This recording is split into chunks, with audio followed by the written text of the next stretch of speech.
Hey everyone out there, it's a new week and you know what that means, another Anthem video. Today we'll cover the game mechanics and features we currently know about. Of course, information is always randomly coming in, but I'll try to cover as much that has been confirmed. A lot of this is just going to be a string of information, just so that I can get everything into this video. Hopefully, you learn something new. That's what I'm hoping, that's what I really hope on every video. If you're trying to figure out what's going on with the story, go ahead and check out the video before this one, and then come on, jump into this one.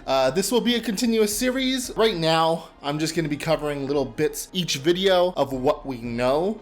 Of course, as we get more information, I will be updating everyone about this. You know what? Let's just jump in. First off, let's start with some basics. Anthem will require an online connection to play as it is running on dedicated servers. Everything in Anthem will be run through the dedicated servers, except for single player hubs in Fort Tarsis and your Strider. These services will allow up to 4 players in each server to play in free mode. Now, Bioware has touched on this and stated that at one point they may increase the player limit, but this would be something after release. Something to keep in mind is that you cannot pause the game. As the game is always on, players will actively be in the world as well as creatures and environments changing. Because of this, you will be able to go through your menu options, but your world will still be alive behind you. So players of recently Destiny or MMOs will understand that this is how the gameplay goes. Unfortunately, this won't be like a Dragon Age or Mass Effect where you can just pause the game. While running around in the world, you will most likely die. Sorry, but that's the hard truth. Here are some mechanics that could keep you going for just a little longer. While exploring the world, know that fall damage is a thing. There will be a revive mechanic for those of you who go a little too far with testing the limits of your javelin. You can either wait for your squad to revive you or opt to respawn at the nearest resupply point. Keep in mind that Bioware is currently or has already implemented an idle detection to identify players who go AFK. The reason they have this AFK meter is because the fact that you could literally sit waiting to respawn for an infinite amount of time. I can see people going AFK when they go inside of a stronghold and die and just go, well, my team will take care of it.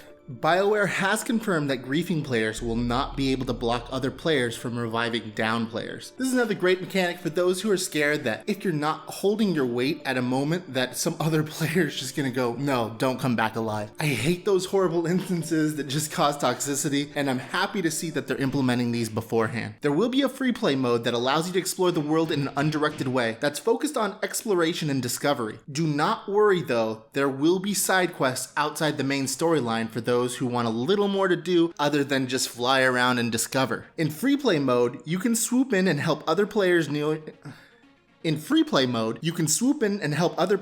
you with their activities without having to form a squad. There will be no AI teammates during gameplay. The scope and verticality of the levels puts this out of Bioware's abilities at the current moment. While exploring interesting areas and out on missions in your Javelin, you will have a cipher, a human who interacts with you rather than an AI in the suit. The game will be in first-person perspective in your Fort Tarsis and Strider bases, and third-person perspective out in the world in your Javelin suit. So why the perspective change in Fort Tarsis? Bioware wants the hub areas to feel super tight to give that more claustrophobic feel. This is why those spaces are in first-person perspectives. Fort Tarsis will be your central hub for various NPCs in the game, as well as various shops. There are vendors inside of Fort Tarsis, but currently there are no vendors outside of the fort. While visiting these vendors, you will be spending your earnable in-game currency. For those of you who love to collect things, know that your inventory will be limited, but not so limited it will be a burden. Also know that there is some talks of some sort of lore collection in-game.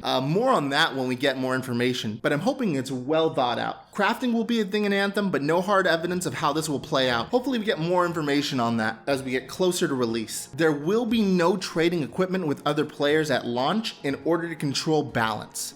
This is a big one. They have stated that this is not completely out of the question, but for the time being, to ensure that they have the full control of balance and things just don't get out of hand, there will be no trading in the foreseeable future. So where is the PvP? Sorry, but no PvP at launch for Anthem. Okay, let's clear this up. Currently, there are no plans for PvP before or after launch. Bioware has made it clear that at some point after launch, they may look into adding it, but again, is currently not planned. So why this choice? The lack of PvP will allow Bioware to go broader on gear and weapons with less worry about balance. You will have powerful weapons and be able to feel the power behind them. As you continue to level up and find better loot, you have the ability to become more powerful and thus wreak more havoc on your enemies. Okay, we've reached the quickfire section of our round. Let's see how much information we can get through here.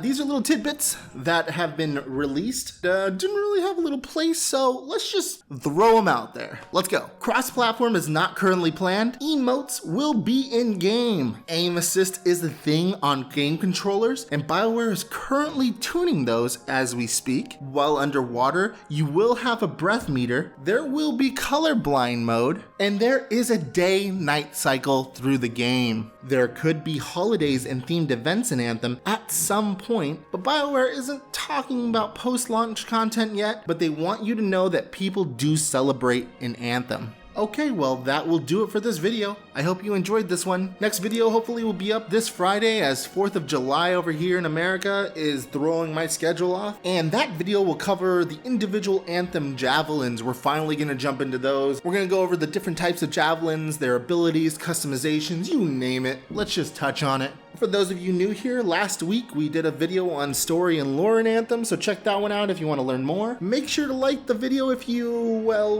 like the video, and hit the subscribe button for more Anthem and gaming related news. Alright, again, I do this every time, but thank you so much for all the support on YouTube. If you want to keep up with updates, you can follow me on Twitter at BeardedDino. Thank you so much for watching, and I hope all of you have a wonderful day. Alrighty, bye-bye.